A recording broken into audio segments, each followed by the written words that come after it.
അപ്പൊ തനിക്ക് പുച്ഛം, തന്തയ്ക്കുണ്ടായിരുന്ന പോലത്തെ ധാർഷ്ട്യം അല്ലയോ? ആ പറഞ്ഞത് നേരാവില്ല. എന്റെ അപ്പനുണ്ടായിരുന്ന പല കുഴപ്പങ്ങളും എനിക്കുമുണ്ട്. പിതാവത് കാര്യമാക്കണ്ട. നല്ല തന്തയ്ക്ക് ജനിച്ചു പോയത്. തരം കിട്ടുമ്പോഴൊക്കെ അങ്ങ് ഭയത്തോടും അസൂയോടും എന്റെ അപ്പനെ സ്മരിക്കാറുള്ളത് ഞാൻ ശ്രദ്ധിച്ചിട്ടുണ്ട്. പണ്ട് പെരുവന്താനം പള്ളി വികാരിയായിരുന്നപ്പോ സെമിത്തേരി വിഷയത്തിൽ എന്റെ അപ്പന്റെ കയ്യിൽ നിന്ന് തിരുമുഖം അടച്ചൊരെണ്ണം കിട്ടിയിട്ടുണ്ടല്ലോ.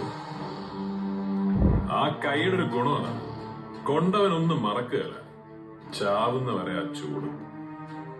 സഭയിലെ മുഴുത്തവന്മാർക്കിട്ട് കൊണ്ടപ്പോ പിതാവിന് പൊള്ളി. ഞാനും കിടന്നായിരുന്നു പിതാവ് 14 ദിവസം അകത്ത്. ഇതുപോലെ ഒരു വെള്ളക്കുപ്പായക്കാരനെ അപ്പ കണ്ടില്ല മധ്യസ്ഥത്തിന്. പിതാവേ, ബൈബിളിൽ എനിക്ക് പുതിയ നിയമത്തെക്കാ പ്രിയം പഴയ നിയമത്തോടാണ്. കണ്ണിന് കണ്ണ്, പല്ലിന് പല്ല് എന്നെഴുതിയേക്കുന്ന പഴയ നിയമത്തോട്.